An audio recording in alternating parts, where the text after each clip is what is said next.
तो हेलो, मेरा नाम है अभिषेक और स्वागत करता हूं एक बार फिर आपके प्यारे चैनल JR ट्यूटोरियल्स में। सो एज यू नो, हमने हमारा ऑलरेडी 12th बायोलॉजी स्टार्ट कर दिया था। हमारा 5th लेसन चल रहा है जिसका क्या नाम है, origin and evolution of life. आज मैं आपके लिए लेकर आ गया हूं लेक्चर नंबर 4। इसका मतलब ऑलरेडी 3 लेक्चर हमारे चैनल पे अपलोड हो चुके हैं। जिसने नहीं देखा वो जाके जरूर से देख लेना, बहुत ही ज्यादा इंपॉर्टेंट टॉपिक है। कौन कौन सी चीजें कंप्लीट हो गई थी हमारे लास्ट लेक्चर में, याद करो। हमने थ्योरीज पढ़ ली थी और एविडेंसेस पढ़ लिए थे किसके, एवोल्यूशन के। ठीक है, एवोल्यूशन हुआ है, उसमें कुछ साइंटिस्टों ने अपनी थ्योरी दी है और उसके एविडेंसेस भी बताए हैं कि हाँ, दीज आर द एविडेंसेस जो प्रूव करते हैं कि एवोल्यूशन इज हैपन। ठीक है, ऐसे कोई भी थ्योरी आपको बिलीव नहीं करना है जो कह रही है कि एवोल्यूशन नहीं हुआ है। भाई एवोल्यूशन हुआ है, इतनी बातें क्लियर है, समझ में आ रही बात। आज हम लोग को एक बहुत ही प्यारा सा और छोटा सा टॉपिक पढ़ना है जिसका नाम है हार्डी-विनबर्ग प्रिंसिपल। ठीक है, इसी के अंदर एवोल्यूशन के अंदर एक टॉपिक है जिसका नाम है हार्डी-विनबर्ग प्रिंसिपल। वो क्या होता है वो हमको समझना है। साथ ही साथ आज ही हम लोग कंप्लीट करेंगे हमारा ह्यूमन एवोल्यूशन का टॉपिक कि ह्यूमंस कैसे इवॉल्व हुए हैं, ह्यूमन का एवोल्यूशन कैसे हुआ है, वो भी हम लोग को डिस्कस करना है। इतनी बातें क्लियर है। ऑल्सो अगर आप मुझसे कनेक्ट होना चाहते हैं, मुझसे आपको कोई भी डाउट पूछना है इन पूरे सेशंस के थ्रू या मेरे पहले पढ़ाए हुए लेसन्स के थ्रू, तो आप मेरे इंस्टाग्राम पे आके मुझसे पूछ सकते हैं। इतनी बातें क्लियर है। तो नेक्स्ट स्टार्ट करते हैं आज का लेसन। सबसे पहले हम लोग को पढ़ना है हार्डी-विनबर्ग प्रिंसिपल के बारे में कि हार्डी-विनबर्ग प्रिंसिपल होता क्या है। बहुत सारे बच्चों को नहीं समझ में आता कि हार्डी-विनबर्ग प्रिंसिपल क्या है, तो आई एम श्योर आपको इस लेक्चर के बाद सारी चीजें एकदम अच्छे से समझ में आ जाएंगी। सिंपल है, तो आ जाओ। ये उसका एक डेफिनेशन है, बट मैं डेफिनेशन आपको हम लोग बाद में रीड करेंगे। ओके, पहले हम लोग समझते हैं कि हार्डी-विनबर्ग प्रिंसिपल होता क्या है। तो आओ समझते हैं। देखो, सबसे पहले for an example there is a population. यहां पे क्या है, एक पॉपुलेशन है। फॉर एन एग्जांपल 100 लोग रहते हैं इस पॉपुलेशन में। पॉपुलेशन क्या होती है, मैंने आपको ऑलरेडी बताया हुआ है। पॉपुलेशन का मतलब, population are the group of organisms. ठीक है, पॉपुलेशन क्या होती है, ऐसे ग्रुप ऑफ ऑर्गेनिजम्स जो जनरली इंटरब्रीड करते हैं। ठीक है, जो जनरली क्या करते हैं, इंटरब्रीड करते हैं। जैसे फॉर एन एग्जांपल इंडिया की एक पॉपुलेशन है। ये एक पॉपुलेशन है किसकी, इंडिया की। ठीक है, तो इंडिया में जो लोग रहते हैं वो जनरली क्या करेंगे, इंडिया के लोग से ही शादी करेंगे। ऐसा नहीं कि वो बाहर के लोग से शादी नहीं कर सकते। बहुत सारे इंडियंस ऐसे भी है ना जो बाहर के लोग से भी शादी करते हैं, लेकिन जनरली, ठीक है, जनरली क्या होगा, इंडिया के अंदर जो इंडिया का जो इंटरब्रीडिंग होगा वो क्या होगा, इंडिया में ही होगा। इतनी बातें क्लियर है। So population are those group of people. ठीक है, पॉपुलेशन ऐसे ग्रुप ऑफ पीपल्स होते हैं जो जनरली क्या करते हैं, अपना इंटरब्रीडिंग एक ही उसी ग्रुप में करते हैं। इतनी बातें क्लियर है। सो फॉर एन एग्जांपल ये एक पॉपुलेशन है जिसके अंदर कितने लोग रह रहे हैं, 100 लोग रह रहे हैं। ठीक है, अब आप लोग को अलील्स का मतलब पता होगा। जिसको याद नहीं पता वो मेरी 3rd लेसन पढ़ लेगा। ठीक है, 3rd लेसन मैंने आपको ऑलरेडी पढ़ाया हुआ। अलील्स मतलब क्या होता है, देखो एक बार वापस सुन लो जिन बच्चों को नहीं पता है। हम लोग को पता है कि we have 2 sets of chromosome. ठीक है, हमारे हम वी आर डिप्लॉयड ना, वी आर डिप्लॉयड मतलब हमारे पास क्या है, diploid organism. We are diploid organism मतलब हमारे पास 2 सेट ऑफ क्रोमोसोम्स प्रेजेंट है। इसका मतलब क्या है कि एक सेट ऑफ क्रोमोसोम मेरे पेरेंट से आया है, पेरेंट इन द सेंस मेरी मदर से आया है, और एक जो सेट ऑफ क्रोमोसोम है मेरे फादर से आया है। तो इससे हम लोग 2 सेट ऑफ क्रोमोसोम्स बने हैं। इतनी बातें क्लियर है। तो यहां पे for an example these are the 2 sets of chromosomes. अब फॉर एन एग्जांपल इस क्रोमोसोम के इस लोकस पे, ठीक है, इस क्रोमोसोम के इस लोकस पे, यहां लोकस समझ में आता हो, लोकस मतलब कोई पोजीशन। ठीक है, अगर मैं कुछ किसी पोजीशन की बात करूं तो वो लोकस है।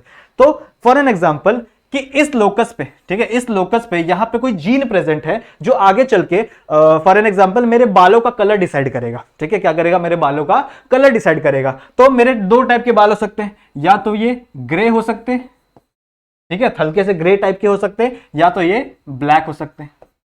ठीक है, तो ये 2 टाइप के अलील्स हो गए। ठीक है, ये 2 टाइप के क्या हो गए, अलील्स हो गए। मेरे जो बालों का कलर है वो क्या है, कैरेक्टर। मेरे बालों का कलर क्या है, एक कैरेक्टर। बट वो कैरेक्टर कितने टाइप्स के हो सकते हैं, तो 2 टाइप के हो सकते हैं। यहां मैंने बोला या तो वो ग्रे कलर के हो सकते हैं या तो वो ब्लैक कलर के हो सकते हैं। तो ये जो ग्रे और ये ब्लैक है, these are the alleles of the same character. एक ही कैरेक्टर के जो डिफरेंट टाइप्स ऑफ अलील्स होते हैं। इतनी बातें क्लियर है। तो फॉर एन एग्जाम्पल कि ये जो पॉपुलेशन है, ठीक है, ये जो पॉपुलेशन है 100 लोगों की, इस पॉपुलेशन के अंदर, ठीक है, इस पॉपुलेशन के अंदर 60 लोग जो है उनका जो बाल का कलर है वो ब्लैक है। ठीक है, उनके बालों का कलर क्या है, ब्लैक है। और 40 लोग जो है उनके बालों का कलर क्या है, ग्रे। ठीक है, उनके बालों का कलर क्या है, ग्रे है। इतनी बात समझ में आ रही है। सो अगर मैं इसका रेशियो बनाऊं, ठीक है, अगर मैं इसका रेशियो बनाऊं तो कैसा रेशियो बनेगा, देखो 60 डिवाइड बाय 40। ठीक है, 2 से कटेगा। सो 2 3 जा 2 2 जा, तो रेशियो क्या बनेगा, 3:2। ठीक है, 3:2 का रेशियो बनेगा। अब मैं क्या बात कर रहा हूं कि अगर मैं इसकी फ्रीक्वेंसी लूं, अगर देखो ये है क्या निकल गई, फ्रीक्वेंसी मतलब क्या है कि कोई भी अलील्स कितने ज्यादा बार रिपीट हो रहे हैं। तो कौन से अलील्स ज्यादा रिपीट हो रहे हैं, देखो ये वाला अलील ज्यादा रिपीट हो रहा है क्योंकि इसका नंबर बड़ा है। ठीक है, इसका क्या बड़ा है, नंबर बड़ा है। तो फॉर एन एग्जांपल कि इस ब्लैक वाले का जो फ्रीक्वेंसी है, ठीक है, ये जो ब्लैक वाला है ना, इसका मैं फ्रीक्वेंसी ले लेता हूं P, ठीक है, फॉर एन एग्जांपल इसका फ्रीक्वेंसी, इस ब्लैक वाली का फ्रीक्वेंसी में क्या ले लेता हूं P, और इसका फ्रीक्वेंसी क्या ले लेता हूं मैं Q, ठीक है। फॉर एन एग्जांपल मैंने ब्लैक का फ्रीक्वेंसी क्या ले लिया P और ग्रे का फ्रीक्वेंसी क्या ले लिया Q। तो हार्डी विनबर्ग प्रिंसिपल क्या कहता है, ठीक है, हार्डी विनबर्ग इक्विलिब्रियम क्या कहता है कि कभी भी अगर एक पॉपुलेशन में, ठीक है, एक पॉपुलेशन में जितने भी अलील्स होंगे ना, एक पॉपुलेशन में जितने भी अलील्स होंगे, अगर आप उनके फ्रीक्वेंसी को एड अप करोगे तो वो क्या होंगे, ऑलवेज 1, ठीक है, वो क्या होंगे, ऑलवेज 1। तो वो उनका इक्वेशन क्या कहता है कि ऑलवेज P प्लस Q, ठीक है, P plus Q always equal to 1, ठीक है, P plus Q always equal to 1। तो अगर मैं बात करूं यहां पे 3:2 की रेशियो, तो यहां पे क्या निकल सकता है, फॉर एग्जांपल 0.6 0.4 ऐसा ले सकता हूं मैं, ठीक है। यहां पे P की वैल्यू क्या हो जाएगी, मतलब P का इसकी जो फ्रीक्वेंसी है वो क्या हो जाएगी 0.6 और 0.4। देख लो क्या होता है, 0.6 और 0.4 को अगर आप रेशियो निकालोगे तो ये भी क्या होगा, 3:4 का ही तो रेशियो होगा, ठीक है। तो यहाँ पे 3:4 का रेशियो देखो, इसमें सॉरी 3:2 का रेशियो होगा, तो यहाँ पे भी 3:2 का रेशियो, यहाँ पे भी 3:2 का रेशियो। समझ में आ रही बात। सो ये क्या है, इसकी फ्रीक्वेंसी है, ये क्या है, इसकी फ्रीक्वेंसी है। मतलब आप कितनी भी फ्रीक्वेंसी को ऐड करते जाओ, हमेशा फ्रीक्वेंसी ऐड होकर कितनी होगी, सिर्फ और सिर्फ 1, ठीक है, सिर्फ और सिर्फ क्या होगी, 1। इतनी बातें समझ में आ गई, इतनी बातें समझ में आ गई। क्या बोला मैंने, अभी ज्यादा कुछ नहीं बताया। ये एक पॉपुलेशन है, ठीक है, ये एक पॉपुलेशन है जिसमें कितने लोग रह रहे हैं, फॉर एन एग्जांपल 100 लोग रह रहे हैं, और भी हो सकती है, वैरी कर सकती है ना पॉपुलेशन। इस पॉपुलेशन में मैंने बात की है एक अलील्स की, कौन से अलील्स की बात की है, एक मेरे बालों का कलर या तो ब्लैक हो सकता है या तो ग्रे हो सकता है, सही है। अब मैंने फॉर एन एग्जांपल, अब देखो ये तो डिसाइड नहीं होता ना हमेशा, क्या ब्लैक 50% रहेगा और ग्रे 50% रहेगा, नहीं हो सकता ऐसा, कोई भी ज्यादा हो सकता है, क्या तो ये 80 हो सकता है, 20 हो सकता है, ऐसा भी हो सकता है ना। तो मैंने यहाँ पे एग्जांपल लिया कि शायद ये 60 होगा, ठीक है, फॉर एन एग्जांपल ये 60 होगा और ये कितना होगा, 40 होगा। तो जब मैंने इसका रेशियो निकाला तो रेशियो कितना आया, 3:2 का, ठीक है, रेशियो कितना आया, 3:2 का। और हार्डी विनबर्ग प्रिंसिपल क्या कहता है कि अगर आप कोई जितने भी एलील्स है एक इसके अंदर, पॉपुलेशन के अंदर, उसको जब एड अप करोगे तो वो हमेशा कितनी होती है, 1, ठीक है, वो हमेशा कितनी होती है, 1। इतनी बातें क्लियर है, ठीक है, ये समझ में आ रही है आपको बात, ये हमेशा कितनी होती है, 1। तो अगर मैं बात करूं P and Q की, अगर मैं बात करूं P and Q की, और अगर मुझे P and Q में 3:2 वाला रेशियो निकालना है, तो मेरी P की वैल्यू क्या हो जाएगी 0.6 और Q की रेशियो क्या हो जाएगी 0.4, ठीक है। अगर इसकी 0.6 वैल्यू है, इसकी 0.4 वैल्यू, दोनों को एड अप करो तो क्या हो जाएगा, हमेशा 1 हो जाएगा। इतनी बातें क्लियर है, समझ में आ रही बात। अब देखो नेक्स्ट क्या बोला उन्होंने, ये तो आपको समझ गया नॉर्मल सा। अब हार्डी विनबर्ग इक्विलिब्रियम कहता क्या है, हार्डी विनबर्ग इक्विलिब्रियम ये कहता है कि अगर, ठीक है, अगर एक पॉपुलेशन का दूसरा जनरेशन आता है, ठीक है, फॉर एग्जांपल दिस, ये जो पॉपुलेशन थी, ये कुछ यहां पे मिटा देता हूं, और इसमें क्या बात की थी, 60 ब्लैक कलर वाले हेयर के थे और 40 ग्रे कलर वाले हेयर के थे, सही बात है। तो अब जब इसका सेकंड जनरेशन आएगा, अब जब इसका क्या आएगा, सेकंड जनरेशन, ठीक है, तो अगर इसके अंदर भी, इसके सेकंड जनरेशन में भी अगर सेम रेशियो, अगर सेम फ्रीक्वेंसी रही, ठीक है, अगर सेम फ्रीक्वेंसी रही, इसका मतलब ये जो पॉपुलेशन है ना, ये हार्डी विनबर्ग प्रिंसिपल को फॉलो कर रहा है। हार्डी विनबर्ग इक्विलिब्रियम क्या कहता है कि अगर पहली जनरेशन में, ठीक है, पहली जनरेशन में उस जीन की यानी उस अलील की जो फ्रीक्वेंसी थी, ठीक है, जो फ्रीक्वेंसी थी, यहां पे फ्रीक्वेंसी क्या थी 0.6 और 0.4, अगर वही फ्रीक्वेंसी रिपीट हो रही है उसके नेक्स्ट जनरेशन में, दिस इज नेक्स्ट जनरेशन, उसी पॉपुलेशन का क्या है, ये नेक्स्ट जनरेशन है। तो इसी जनरेशन में भी, ठीक है, इस जनरेशन में भी अगर रेशियो 3:2 आ रही है, ठीक है, किसकी रेशियो, किसकी बात हो रही है यहाँ पे, ये मेरे हेयर्स के कलर की बात हो रही है, ठीक है, मेरे क्या इस पूरे पॉपुलेशन के हेयर की कलर बात हो रही है। तो उसके अंदर भी, ठीक है, अगर इस नेक्स्ट जनरेशन के अंदर भी अगर रेशियो 3:2 ही हुई, ठीक है, 3:2 ही हुई, मतलब ये दोनों क्या है, इक्विलिब्रियम है। इक्विलिब्रियम मतलब क्या, इक्वल है, ठीक है। तो अगर ऐसा हुआ, ठीक है, एक जनरेशन में और दूसरे जनरेशन में अगर फ्रीक्वेंसी सेम हुई, इसका मतलब ये जो पॉपुलेशन है ना, ये हार्डी विनबर्ग इक्विलिब्रियम फॉलो कर रहा है। और अगर कोई भी, ध्यान से सुनना, अगर कोई भी population Hardy Weinberg equilibrium follow करता है, इसका मतलब उसके अंदर कभी भी इवोल्यूशन नहीं होता, ठीक है, उसके अंदर इवोल्यूशन नहीं होता। तो यहां लिख दूं मैं, देयर इज नो एवोल्यूशन। इतनी बातें समझ में, ठीक है, यहां पे कभी भी इवोल्यूशन टेक प्लेस नहीं होता, जो कि बहुत बुरी बात है। इवोल्यूशन होना चाहिए, ठीक है। ठीक है, इवोल्यूशन होना चाहिए। और ये एक और बात है कि Hardy Weinberg principal most of the time follow नहीं होता, ठीक है, मोस्ट ऑफ द पॉपुलेशन में हार्डी विनबर्ग प्रिंसिपल को फॉलो नहीं किया जाता। तो अब देखो, अब इस डेफिनेशन को पढ़ो, अब आपको सब समझ में आ जाएगा। एट इक्विलिब्रियम पॉइंट, ठीक है, at equilibrium point both the alleles, ठीक है, दो अलील्स की बात की थी मैंने, जैसे ब्राउन कलर की और black colour, sorry grey colour की और ब्लैक कलर की, ब्राउन क्यों बोल रहा हूं मैं, ग्रे कलर की और ब्लैक कलर की, दो जीन्स की बात की थी हम लोग ने। So both the alleles frequency, ठीक है, remain constant from generation to generation, ठीक है, इन दोनों अलील्स का जो फ्रीक्वेंसी है, इन दोनों अलील्स की जो फ्रीक्वेंसी है, दे रिमेन कांस्टेंट, ठीक है, वो हमेशा क्या रहेंगी, कांस्टेंट रहेंगी एक जनरेशन से दूसरे जनरेशन में। इतनी बातें क्लियर है? अगर ऐसा हुआ, ठीक है, अगर ऐसा हुआ एक जनरेशन से दूसरे जनरेशन में चीजें कांस्टेंट रहेंगी, तो हम लोग उसे कह सकते हैं कि हाँ, ये फॉलो कर रही है हार्डी विनबर्ग इक्विलिब्रियम, ठीक है, हार्डी विनबर्ग इक्विलिब्रियम। इतनी बातें क्लियर है? इन्होंने एक और चीज दी, इन्होंने क्या कहा कि आप ये तो निकाल सकते हो, लोगों का फ्रीक्वेंसी तो पता कर सकते हो, साथ ही साथ आप सिंगल सिंगल ऑर्गेनिज्म का पता कर सकते हो कि कौन सा होमोजाइगस है, कौन सा हेटेरोजाइगस है, ठीक है। होमोजाइगस समझते हो क्या होता है? होमोजाइगस मतलब क्या, कि उसके अंदर जो अलील्स प्रेजेंट है, ठीक है, उसके अंदर जो अलील्स प्रेजेंट है वो दोनों के पास सेम टाइप ऑफ जीन है, ठीक है, जो जीन का टाइप है वो क्या है, सेम है। कैसे? फॉर एन एग्जांपल यहां समझो, मैं ब्लैक वाले को कैपिटल बी लिख रहा हूं, ठीक है, और ग्रे वाले को स्मॉल बी लिख रहा हूं, समझ जाओगे ना, ठीक है।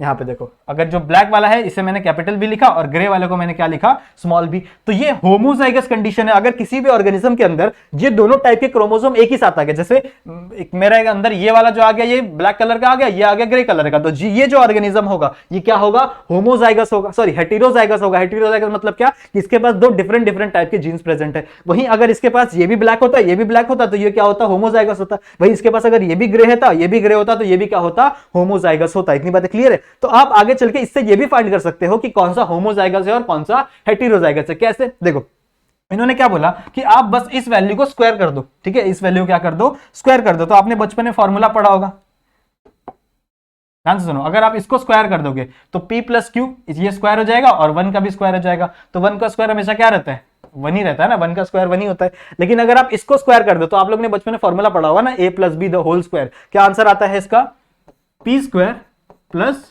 q स्क्वायर प्लस 2pq, ठीक है। इसकी वैल्यू क्या मिलेगी आपको, p square plus q square plus 2pq। इसका मतलब क्या है कि अगर आपको होमोजाइगस निकालना है, जैसे फॉर एग्जांपल ये वाला मैंने क्या बोला था, ब्लैक का था फ्रीक्वेंसी, ठीक है, 0.6 क्या था, ब्लैक की फ्रीक्वेंसी थी, और 0.4 क्या थी, ग्रे की फ्रीक्वेंसी थी। सही बात है, ये 0.6 क्या थी, ब्लैक की फ्रीक्वेंसी थी, ठीक है, और 0.4 क्या थी, ग्रे की फ्रीक्वेंसी थी। तो अगर आपको सिर्फ और सिर्फ, ठीक है, सिर्फ और सिर्फ ये पता करना है कि इस पूरे पॉपुलेशन में प्योर ब्लैक वाले कितने हैं, ठीक है, प्योर ब्लैक वाले कितने, तो आप क्या करो, इस p वाले की जो फ्रीक्वेंसी उसको क्या कर दो, मल्टीप्लाई कर दो। p स्क्वायर मतलब क्या, 0.6 इंटू 0.6, तो कितना हो जाएगा, 6 इंटू 6 0.36 हो जाएगा। तो इसका मतलब क्या है कि जो 30% पॉपुलेशन है, ठीक है, इस सब में जो 30% पॉपुलेशन है वो क्या है, होमोजाइगस ब्लैक है, वो क्या है, होमोजाइगस ब्लैक है। इतनी बात समझ में आई?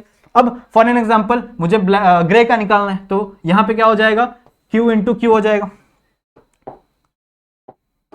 ठीक है, यहां पे क्या हो जाएगा, Q इंटू क्यू। तो Q की वैल्यू क्या थी, 0.4 इंटू 0.4, ठीक है, 0.4 इंटू 0.4 क्या हो जाएगा, 16, 0.16। इसका मतलब परसेंटेज कितना निकला, 16%, ठीक है, परसेंटेज कितना निकला, 16%। मतलब जो ब्लैक वाली की पॉपुलेशन है वो क्या है, 36%, जो तो प्योर ग्रे वाली की पॉपुलेशन है वो कितनी है, 16%। और अगर मैं बात करूं होमोजाइगस कंडीशन की, जैसे बात करूं दो ऐसी कौन सी पॉपुलेशन है जिसके पास ये भी प्रेजेंट है और ये भी प्रेजेंट है, ठीक है, तो यहां पे क्या हो जाएगा, आपको बस क्या करना है, 2 इंटू पी की वैल्यू क्या थी, 0.6 इंटू क्यू की वैल्यू क्या थी, 0.4, ठीक है, तो क्या वैल्यू आएगा, 6 हो जा 24, ठीक है, 6 4 जा 24 इंटू 2 कर दो, कितना आ जाएगा, 8, और ये 4, यानी कितना मिल गया, 0.48, ठीक है। और अगर आप परसेंटेज निकालो तो 48%, कितना परसेंटेज आ जाएगा, 48%। तो अगर आप इन तीनों परसेंटेज को ऐड भी करोगे ना, तो कितना आएगा, टोटल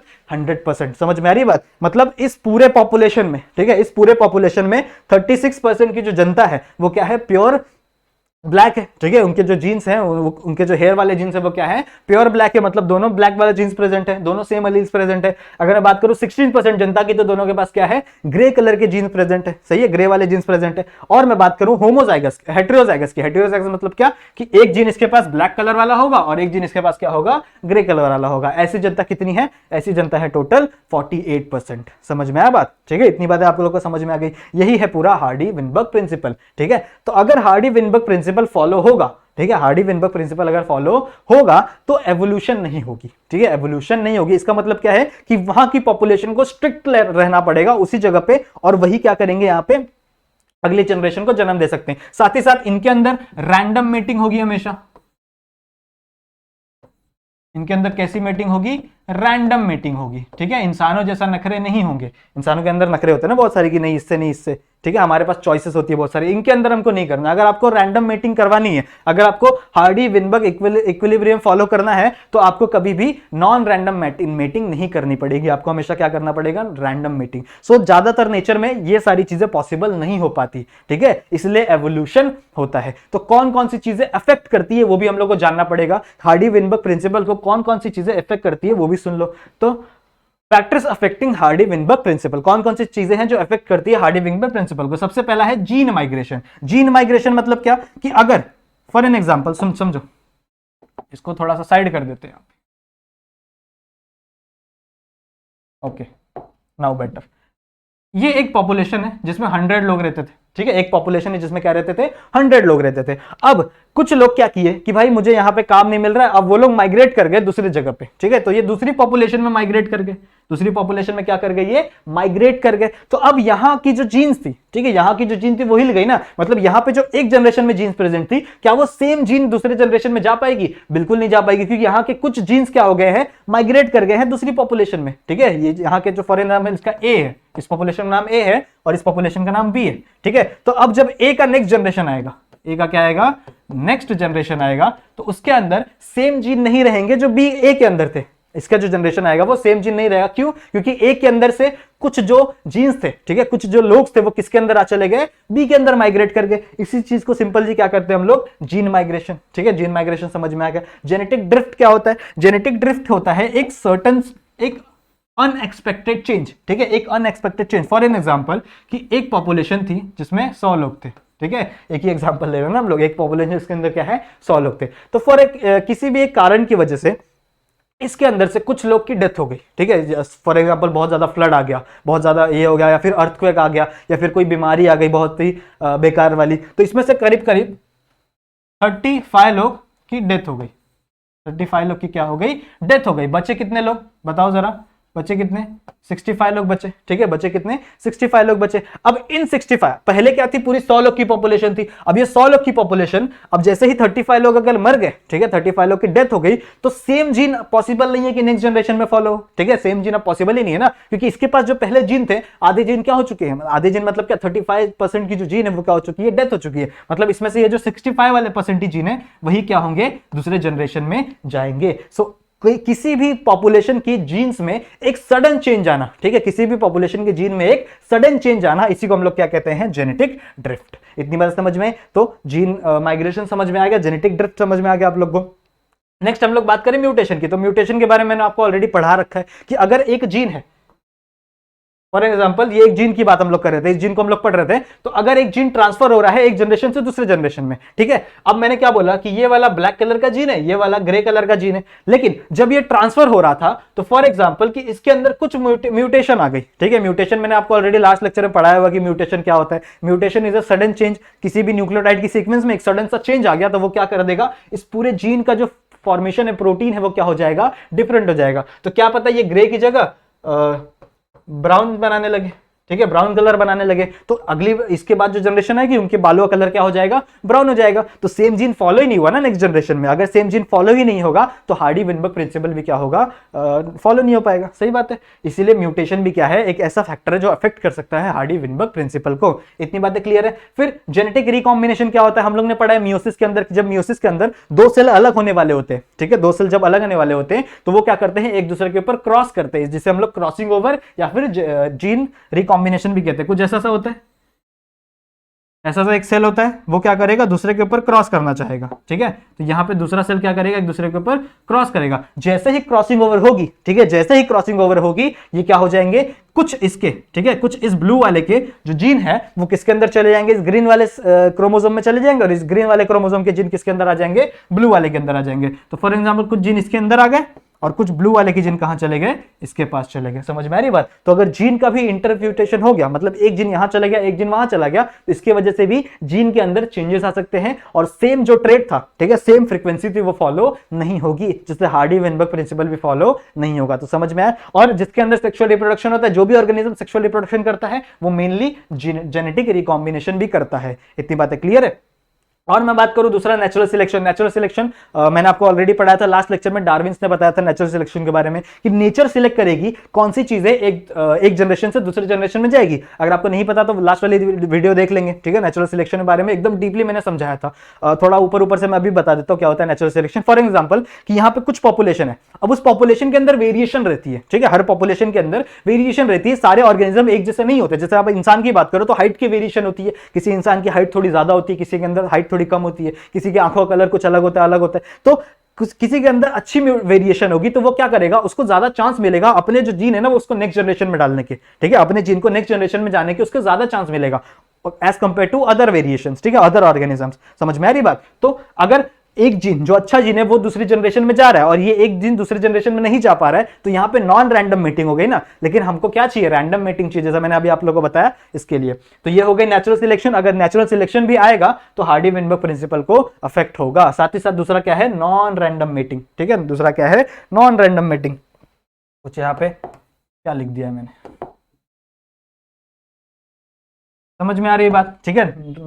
नॉन रैंडम मेटिंग मतलब क्या, कि हम लोग रैंडमली मेट नहीं कर रहे। फॉर एग्जांपल एक फ्रीक्वेंसी थी, अगर आप रैंडमली मेट नहीं करोगे तो फ्रीक्वेंसी क्या हो जाएगी, चेंज हो जाएगी। और अगर फ्रीक्वेंसी चेंज हो गई तो सिंपल सी बात है, हार्डी वेनबर्ग प्रिंसिपल का यही था ना, प्रिंसिपल ही इसका यही था कि फ्रीक्वेंसी सेम रहनी चाहिए दोनों जनरेशन के बीच में। लेकिन यहां पे फ्रीक्वेंसी ही चेंज हो जाएगी अगर आप नॉन रैंडम मेटिंग करोगे। So these are some factors जो अफेक्ट करते हैं हमारे हार्डी वेनबर्ग प्रिंसिपल को। इतनी बात समझ में। तो आई होप आपको ये वाला टॉपिक समझ में आ गया होगा। जो नेक्स्ट हमारा टॉपिक स्टार्ट करना है वो है ह्यूमन एवोल्यूशन, ठीक है। हमारा हार्डी वेनबर्ग प्रिंसिपल खत्म हो गया। हमारे लेसन का लास्ट जो टॉपिक है वो है ह्यूमन एवोल्यूशन। इसके पहले भी एक टॉपिक है जियोलॉजिकल टाइम स्केल। उसमें हुआ क्या है, देखो जियोलॉजिकल टाइम स्केल आपको ज्यादा डिटेल में जानने की जरूरत नहीं है। वैसे हुआ क्या है, जियोलॉजिकल टाइम स्केल होता क्या है कि जैसे हमारी लाइफ होती है, जैसे हमारी लाइफ को हम लोग ईयर्स में काउंट करते हैं कि भाई ये बंदा 60 साल जीता है, ये बंदा 70 साल जीता है, ये बंदा 100 साल जीता है। हम लोग ने अपनी लाइफ को किसमें काउंट किया, ईयर्स में काउंट किया। वैसे ही अर्थ की भी एक लाइफ है, ठीक है। अर्थ भी 4.6 बिलियन साल पहले बना था ना, तो उसको भी हम लोग उस लाइफ को भी हम लोग कैलकुलेट करते हैं जियोलॉजिकल लाइफ स्केल के अंदर।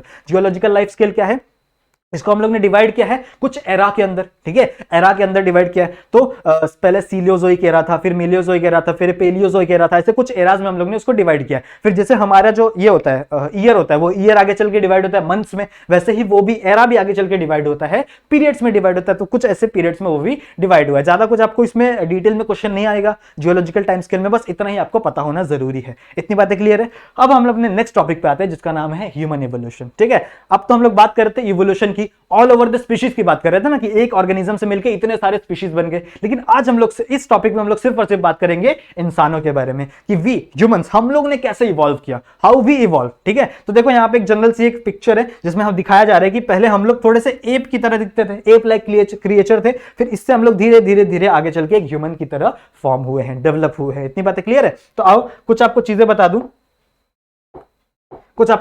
दूं, ह्यूमन इवोल्यूशन के बारे में।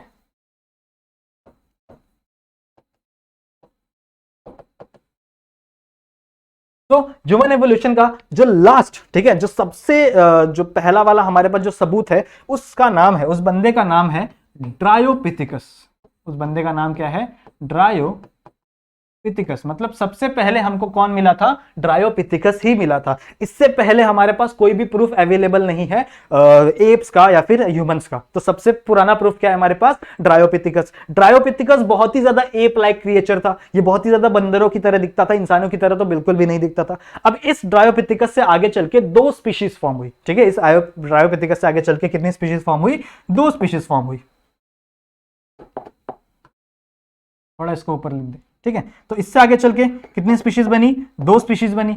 यहां पे देखो, तो एक स्पीशीज जो थी वो मोर एप लाइक थी, ठीक है, इस स्पीशीज से आगे चल के मंकी बने, ठीक है, गोरिल्ला बने, चिंपैंजीज बने, ये इस स्पीशीज से बने, ठीक है। और दूसरी एक और स्पीशीज बनी, उससे आगे चल के ह्यूमंस का डेवलपमेंट हुआ, ठीक है, उससे आगे चले क्या हुआ, ह्यूमंस डेवलपमेंट हुआ। तो अगर आपको कोई भी कहे कि ह्यूमंस जो है मतलब बंदर जो है वो हमारे एंसिस्टर्स है, तो ऐसा बिल्कुल भी नहीं है, वो हमारे दूर के रिश्तेदार है। देख रहे हो, एक स्पीशीज से आगे चल के दो स्पीशीज बनी है, तो बंदर अलग स्पीशीज से बने, जो बंदर मतलब क्या, मंकी, एप, जो चिंपैंजीज है, वो सारे अलग स्पीशीज बने, और उससे आगे चल के एक अलग स्पीशीज का फॉर्मेशन हुआ, जो आगे चल के क्या बनी, ह्यूमंस की स्पीशीज बनी। इतनी बातें क्लियर है। तो यहां से आगे चल के जो सबसे पहले स्पीशीज बनी वो थी रामापिथिकस। समझ में आ रहा है, ठीक है। सबसे पहले ड्रायोपिथिकस थे, ड्रायोपिथिकस से आगे चल के दो ट्रेन निकली, ठीक है, समझ लो ड्रायोपिथिकस एक स्टेशन है, तो स्टेशन से आगे चल के दो पटरी निकल गई। एक पटरी चली गई किसकी तरफ, एप साइड चली गई, जो एप मंकी आगे चल के फॉर्म होंगे, और दूसरी लाइन जो चली गई वो किसके ऊपर हुई है, वो किसके लिए है, वो एवोल्यूशन, ह्यूमन की तरफ जाएगी, ठीक है। वो पटरी कहां जा रही है, ह्यूमंस की तरफ जाएगी। अब उसके बीच बीच में कुछ स्टेशन है, सबसे पहला जो स्टेशन पड़ा, ठीक है, वो क्या है, रामापिथिकस। जो सबसे पहला क्रिएचर था ह्यूमन के लाइक, वो क्या था, रामापिथिकस। इतनी बातें क्लियर है। फिर रामापिथिकस से जो दूसरा आया वो था ऑस्ट्रेलोपिथिकस। ऑस्ट्रेलोपिथिकस, ठीक है, एवोल्यूशन हो रहा है। पहले सबसे पहले ड्रायोपिथिकस, उसके अंदर एवोल्यूशन हुआ रामापिथिकस में, फिर रामापिथिकस किसके अंदर इवॉल्व हुआ, ऑस्ट्रेलोपिथिकस में। फिर ऑस्ट्रेलोपिथिकस आगे चल के किसमें इवॉल्व हुआ, होमो हैबिलिस में। किसमें इवॉल्व हुआ है वो, होमो हैबिलिस में, ठीक है। ये पहला ऐसा क्रिएचर था जिसके पास होमो का टाइटल आ गया था। होमो मतलब क्या, होमोइड, ह्यूमोइड मतलब क्या, कि ह्यूमन लाइक फीचर्स, ठीक है, ऐसे ऑर्गेनिज्म जिसके पास क्या था, human like feature. So this were the first hominoid organism, ठीक है। ये पहला ऐसा ऑर्गेनिज्म जिसके पास ह्यूमन लाइक फीचर आए थे। ऑल्दो ये भी खड़े हो सकते थे, ऑस्ट्रेलोपिथिकस भी खड़े हो सकते थे, बट वो एकदम स्ट्रेट खड़े नहीं होते थे, ऐसे धीरे धीरे झुक के चलते थे। इतनी बातें क्लियर है। फिर आगे हम लोग बात करें होमो हैबिलिस से आगे चल के दूसरे निकले होमो इरेक्टस। होमो इरेक्टस, ठीक है, इनका नाम ही क्या है, इरेक्टस। मतलब क्या हो गया, ये धीरे से इरेक्ट हो गए, ठीक है। इरेक्ट मतलब क्या, सीधे खड़े होने लगे, ठीक है। फिर इसके बाद जो स्पीशीज आई वो थे निएंडरथल मैन, ठीक है, निएंडरथल मैन। और इस निएंडरथल मैन के बाद क्या आ गए, हमारे होमो सैपियन, जिससे आज हम लोग बने हुए हैं। हम लोग क्या है, होमो सैपियन सैपियन है, we are homo sapien sapien. तो हम लोग किससे बने हुए हैं, होमो सैपियन से बने हुए। और होमो सैपियन से सबसे पहले क्या, उससे पहले क्या थे, निएंडरथल मैन। निएंडरथल मैन, इसको हम लोग थोड़ा और डिटेल में पढ़ेंगे, ठीक है, थोड़ी और डिटेल हमारे पास इंफॉर्मेशन है, देखो यहाँ पे। अच्छा, निएंडरथल मैन से आगे चले क्या बने, होमो सैपियंस, ठीक है, जिसे हम लोग मॉडर्न मैन भी कहते हैं। होमो सैपियंस को हम लोग मॉडर्न मैन भी कहते हैं। और ऐसा नहीं है कि ये एवोल्यूशन यहीं पर खत्म हो गया, एवोल्यूशन आगे भी कंटिन्यू है, इट इज कंटिन्यूड। तो आगे चल के आने वाले मिलियंस ईयर में हमारा भी एवोल्यूशन होगा। क्या पता हमारे स्ट्रक्चर में और डिफरेंस आ जाए। जैसे जैसे मैं अभी आपको पढ़ाऊंगा तो आपको पता चलेगा कि इसके अंदर जो क्रेनियल कैपेसिटी होती है, क्रेनियल कैपेसिटी मतलब क्या, हमारा जो सर होता है, ठीक है, सर के अंदर जो बोन प्रेजेंट होती है उसको क्रेनियम बोलते हैं। तो इस जो क्रेनियम की जो कैपेसिटी है वो धीरे धीरे बढ़ी है। मतलब पहले हमारी जो क्रेनियल कैपेसिटी थी वो बहुत कम थी, ठीक है, हमारा ब्रेन ज्यादा बड़ा नहीं था, लेकिन हमारा ब्रेन क्या हुआ है, धीरे धीरे धीरे इंक्रीज हुआ है, ठीक है, धीरे धीरे उसका साइज क्या हुआ है, इंक्रीज हुआ है। मतलब हमारी जो और हमारी इंटेलिजेंस भी क्या हुई है, धीरे धीरे इंक्रीज हुई है। वैसे ही आगे चल के कंटिन्यू रहेगा और भी हमारी ज्यादा इंटेलिजेंस बढ़ सकती है, क्या पता, ठीक है, ये सारी चीजें हैं। और यहां पे देख लो, इस स्ट्रक्चर में देख लो, ये जो है ये है हमारा ड्रायोपिथिकस। येलो नहीं दिख रहा है, रेड से लिखते,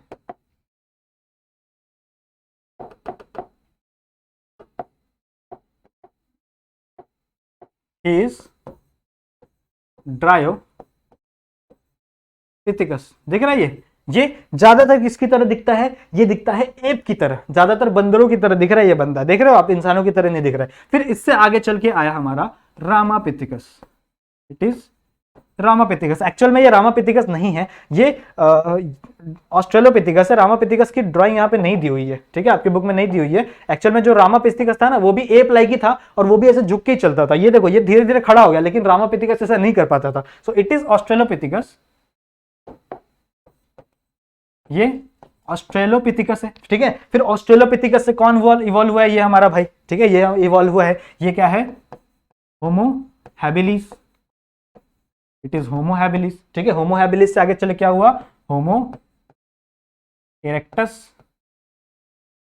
ठीक है, दिस इज होमो इरेक्टस। और होमो इरेक्टस से आगे चले क्या हुआ, निएंडरथल मैन, निएंडरथल मैन। और निएंडरथल मैन के बाद हमारा ये मॉडर्न मैन, समझ में आ रही बात? तो ये दिस इज द एवोल्यूशन, ठीक है, ऐसे हमारा एवोल्यूशन हुआ है। सबसे पहले क्या थे? ड्रायोपिथिकस, फिर ड्रायोपिथिकस के बाद क्या है? रामापिथिकस। इतनी बात समझ में आ रही? फिर ड्रायो के बाद ऑस्ट्रेलो, ऑस्ट्रेलो के बाद होमो हैबिलिस, होमो हैबिलिस के बाद होमो इरेक्टस, उसके बाद क्या? निएंडरथल मैन और मॉडर्न मैन। तो इसको हम लोग थोड़ा थोड़ा डिटेल में पढ़ेंगे, जितनी इन्फॉर्मेशन हमारे पास है उतना हम लोग जान लेंगे। ज्यादा इन्फॉर्मेशन हमारे पास नहीं है इनके बारे में, ठीक है, लेकिन थोड़ी थोड़ी इन्फॉर्मेशन है हमारे पास, तो हम लोग उसको पढ़ेंगे कौन कौन सी इन्फॉर्मेशन है हमारे पास। सबसे पहले हम लोग ड्रायोपिथिकस के बारे में पढ़ रहे हैं। So Dryopithecus is more ape like, ठीक है, ये सबसे ज्यादा किसकी तरह दिखता था? बंदर की तरह दिखता था। कब एग्जिस्ट करता था ये? तो ये around 20 to 25 million year ago, मतलब 20 मिलियन ईयर अगो और 25 उसके बीच में कहीं ये एग्जिस्ट करता था। जो हमारा जिसके इसके बोन्स मिले ना, ठीक है, उस बोन को हम लोग क्या किए? कार्बन डेटिंग मेथड से पता किए कि ये कितने साल पुराना है।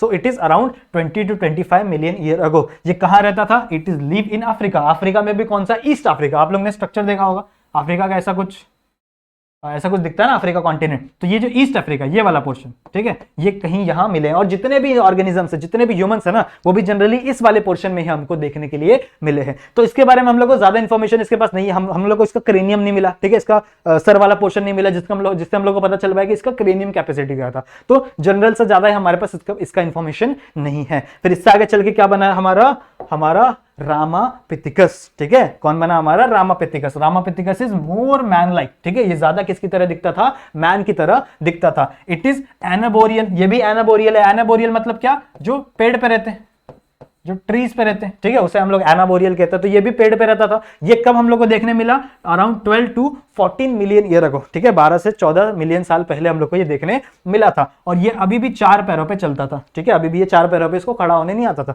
तो अभी भी किस पैरों पे चल रहा था? 4 पैरों पे। इसकी भी जो क्रेनियल कैपेसिटी है वो हमारे पास नहीं है, ठीक है, हमको नहीं पता कि इसकी कितनी क्रेनियल कैपेसिटी थी और इसका ब्रेन कितना ज्यादा डेवलप था।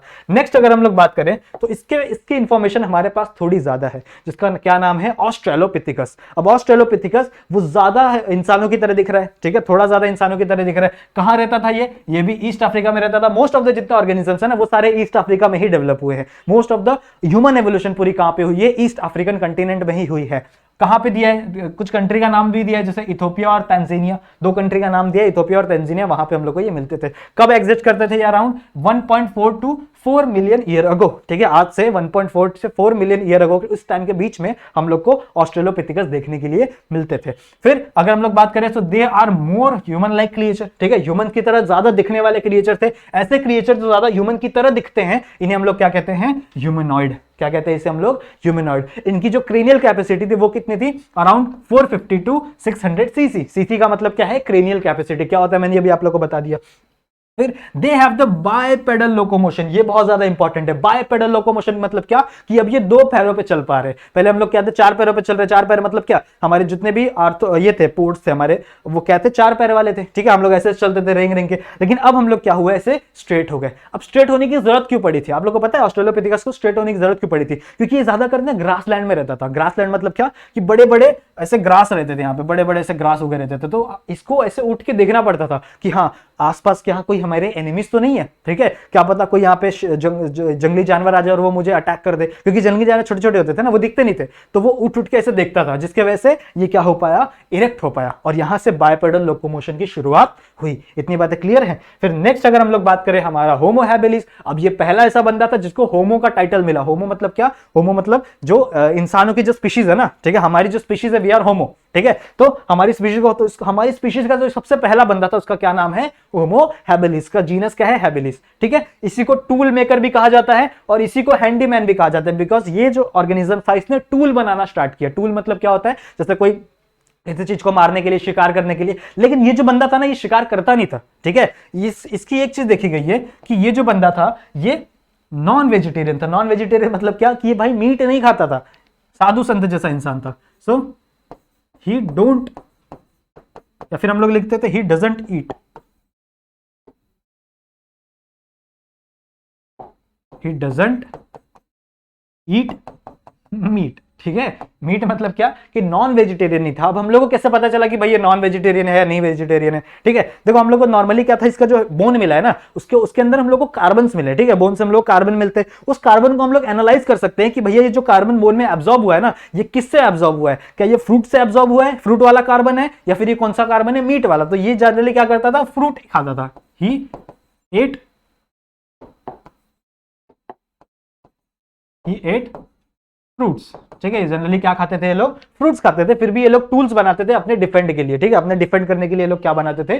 टूल्स बनाते थे। किसकी बात हो रही है? होमो हैबिलिस की बात हो रही है। नेक्स्ट हम लोग बात करूं तो होमो इरेक्टस। ठीक है, होमो इरेक्टस का नाम ही है क्या? इरेक्ट हो गया। तो सबसे पहले ये कहां मिला? आप देखो, ये ऐसा पहला इंसान था। ठीक है, इंसान तो नहीं कह सकते, ये पहला ऐसा बंदा था जिसने अफ्रीका को छोड़ दिया। ठीक है, अब बोला मुझे भाई अफ्रीका में नहीं रहना, अब मुझे कहीं और जाना है। तो इसके कुछ फॉसिल्स हम लोग को अफ्रीका के बाहर भी मिले हैं। जैसे कहां पे? जैसे हम लोग को जावा में मिला है। जावा कहां है? आई गेस ये साउथ एशिया साइड है। ठीक है, साउथ एशिया साइड कुछ देश है, वहां पे जावा मिलता है। साथ ही ये पीकिंग, पीकिंग कहां है? पीकिंग चाइना के अंदर है। आप लोगों को बीजिंग पता होगा ना, बीजिंग। तो बीजिंग का पुराना नाम क्या था? पीकिंग। ठीक है, बीजिंग का पुराना नाम क्या था? पीकिंग। तो बीजिंग के अंदर क्या मिले हम लोग को? इसके ये फॉसिल्स मिले हैं। इसका मतलब ये कहां मिला था? ये इसने क्या किया यहां से उठ के कहीं और भी चला गया। ठीक है, दूसरे देशों में भी ट्रैवल किया। इतनी बातें क्लियर है। अगर मैं बात करूं, he was the first one who leave the Africa. ठीक है, ये क्या था? फर्स्ट वन बंदा था जिसने क्या किया? अफ्रीका छोड़ के गया। बोला मुझे यार नहीं रहना यहाँ पे। ऑल्दो कि पूरे एक ही इंसान नहीं था ये। ठीक है, बहुत सारे ऐसे ग्रुप्स थे, तो इसमें से कुछ छोड़ के चले गए, कुछ वहीं पे रह गए। तो हमें अफ्रीका में भी इसके फॉसिल्स मिले हैं, लेकिन साथ साथ इसके फॉसिल्स हमें जावा एरिया में भी मिले हैं और बीजिंग वाले एरिया में मिले, पीकिंग वाले एरिया में भी मिले। इसीलिए इसको जावा मैन भी और पीकिंग मैन भी कहते हैं। साथ ही साथ इसका जो क्रेनियल कैपेसिटी था वो कितना है? 900 सीसी। कितना है? 900 सीसी। और हम लोग बात करें तो इसने कुछ चीजें और डेवलप कर ली। जैसे इसने फायर को कंट्रोल करना सीख लिया। ठीक है, फायर को कंट्रोल करना सीख लिया। समझ में आ रही है? सो ही कैन कंट्रोल फायर। और साथ ही साथ इसने फैमिली सिस्टम डेवलप कर दिया। ठीक है, फैमिली सिस्टम आप लोग को पता है कि जैसे हम लोग का मतलब किसी फैमिली का जब बेबी होता है तो फैमिली पहले क्या करती है? उस बेबी की केयर करती है। फिर आगे चल क्या होता है? वो बेबी होता है वो उसके मम्मी पापा केयर करता है। सिंपल सी बात है, यही हमारा फैमिली सिस्टम है। तो इसको डेवलप किसने किया था? सबसे पहली बार किसने किया था? होमो इरेक्टस ने। इसकी जरूरत क्यों पड़ी भाई? देखो, आपको बेटर सर्वाइवल करना है। अभी एक बेबी बॉर्न हुआ है, उसको ऐसे छोड़ दिया जाए, ठीक है, उसको ना कोई खाना मिले तो क्या वो खुद से खाना खा पाएगा? बिल्कुल नहीं खा पाएगा। तो उसको एक प्रॉपर केयर मिले जिससे वो भी ग्रो हो सके। साथ ही साथ उसके बाद जो ऑर्गेनिजम्स थे, ठीक है, जो बुढ़े ऑर्गेनिज्म है जो आगे चल के डेथ हो जाएंगे, उनको भी थोड़ी केयर मिल सके। तो इसीलिए डेवलप हुआ हमारा फैमिली सिस्टम। ठीक है, मम्मी पापा हमें बोलते हैं ना कि यार देखो मैंने तेरी ये की केयर की है, तो बाद में हमें ब्लैकमेल करते कि तू भी हमारी केयर कर। ऐसा मतलब करनी चाहिए, करनी तो जरूरी है। तो ये फैमिली सिस्टम किसने डेवलप किया है? होमो इरेक्टस ने डेवलप किया है। इतनी बातें क्लियर है? समझ में आ रही बात? फिर हम लोग बात करते हैं हमारे निएंडरथल मैन की। It is the most advance man like creature. ठीक है, सबसे ज्यादा एडवांस मैन लाइक क्रिएचर कौन था? Neanderthal man. कब एग्जिस्ट करता था भाई ये? तो ये अराउंड 40,000 से 1,00,000 साल पहले। ठीक है, 40,000 से 1,00,000 साल पहले ये एग्जिस्ट करता था। अगर मैं बात करूं तो ये कहां मिला है हम लोग को? ये निएंडरथल वैली कहां पे है? ये जर्मनी में। जर्मनी में एक वैली है। ठीक है, जर्मनी में एक वैली है जिसका नाम क्या है? Neanderthal valley. उस वैली के अंदर हमको इसके क्रिएचर मिले। देखो जर्मनी तक पहुंच गए लोग। ठीक है, जर्मनी तक पहुंच गए। हाँ, ऐसे डायरेक्टली नहीं गए रहेंगे लोग फ्लाइट पकड़ के, ये लोग धीरे धीरे धीरे वहां तक गए रहेंगे। ठीक है, तो हम लोग को निएंडरथल वैली के अंदर इसके फॉसिल्स मिले हैं इस निएंडरथल मैन के। अगर इसकी क्रेनियल कैपेसिटी की बात करूं तो अराउंड 400। ठीक है, कितना? 400 क्रेनियल कैपेसिटी थी इसकी। साथ ही साथ दे कैन हाइड। ठीक है, ये हाइड होते थे, छुपते थे। अगर कोई ज्यादा बड़ा जानवर है तो छुप जाते थे। साथ ही साथ दे बरीड देयर डेड। अगर कोई ऑर्गेनिज्म मतलब इनके जो ग्रुप वाले थे, अगर उनकी डेथ हो जाती थी तो वो जाके उनको बरी करते थे। बरी मतलब क्या? उनको गाड़ते थे। आज के टाइम पे ये सारी चीजें देखने मिलती है ना, लेकिन इन सारी चीजों को स्टार्ट किसने किया था? भाई निएंडरथल मैन ने किया था। इतनी बातें क्लियर है? और निएंडरथल मैन के बाद हमारे लास्ट कौन है? Homo sapiens. ठीक है, होमो सैपियंस को हम लोग मॉडर्न मैन भी कहते हैं। इन्हीं से आगे चल के हमारा भी डेवलपमेंट हुआ है, होमो सैपियंस का डेवलपमेंट हुआ है। अगर हम लोग बात करें तो सबसे पहला फॉसिल्स हम लोग कब मिला था? अराउंड 18 मतलब कब मिला नहीं था, कितने साल पुराने ये एग्जिस्ट करते थे? तो अराउंड 18,000 ईयर अगो। ठीक है, 18 साल पहले ये लोग एग्जिस्ट करते थे। साथ ही साथ अगर इनकी क्रेनियल कैपेसिटी की बात करो तो देखो वो भी और बढ़ गई है। ठीक है, क्रेनियल कैपेसिटी और इंक्रीज हो गई है। साथ ही साथ दे डेवलप एग्रीकल्चर। ठीक है, इन्होंने एग्रीकल्चर करना स्टार्ट किया। Live in group. ठीक है, ग्रुप्स में रहना स्टार्ट किया, इकट्ठे रहना स्टार्ट किया। अब देखो ग्रुप में रहना क्यों जरूरी है? अगर आप अकेले अकेले भागोगे जंगल में तो कोई भी जंगली जानवर आपके ऊपर अटैक कर सकता है और आपकी डेथ हो सकती है। लेकिन अगर आप ग्रुप में रहोगे, ठीक है, एक ग्रुप में आप रहोगे तो आप बेटर तरीके से उस चीज को डिफेंड कर सकते हो। साथ ही साथ बहुत सारे आइडियाज आपके साथ आ सकते हैं। इन्होंने ही लैंग्वेज का डेवलप किया। ठीक है, जो आज हम लोग बात कर रहे हैं ना इस भाषा में, जैसे मैं आपसे बात कर रहा हूं, बहुत सारे लैंग्वेजेस थे, साइन लैंग्वेजेस थे, उनको भी डेवलप करने का काम क्या था? इनका था। बहुत सारे इन्वेंशंस इन्होंने किए हैं। ठीक है, मेनली आगे चल के ये हमें ही लीड्स करते हैं। इतनी बातें क्लियर है? सो ये इन्वेंशन अभी तक खत्म नहीं हुआ है। सॉरी, इन्वेंशन बोल रहा हूं मैं, ये जो एवोल्यूशन है ये अभी तक खत्म नहीं हुआ है। एवोल्यूशन और भी आगे तक बढ़ेगा। क्या पता हमारी भी इससे हमारे आने वाले, इसके बाद जो आने वाले क्रिएचर्स हो वो और भी ज्यादा ये हो, उनकी क्रेनियल कैपेसिटी और भी ज्यादा इंक्रीज हो जाए। ठीक है, उनके बॉडी के अंदर और भी बहुत सारे डिफरेंसेस आ जाए। समझ में आ रही बात? So this it is the human evolution. समझ, आई होप आपको ह्यूमन एवोल्यूशन समझ में आ गया होगा, और इसी के साथ साथ ये पूरा लेसन भी यहीं पे खत्म होता है। समझ में आई बात? सो आई होप आपको ये लेसन भी समझ में आया होगा। अगर ये वीडियो आपको पसंद आई तो वीडियो को लाइक जरूर से करना, ठीक है, चैनल को सब्सक्राइब जरूर से कर लेना, और हमारे बेल आइकन को भी ऑल पे सेट कर लेना। सो मिलते हैं किसी नेक्स्ट वीडियो में, तब तक के लिए कीप स्टडिंग।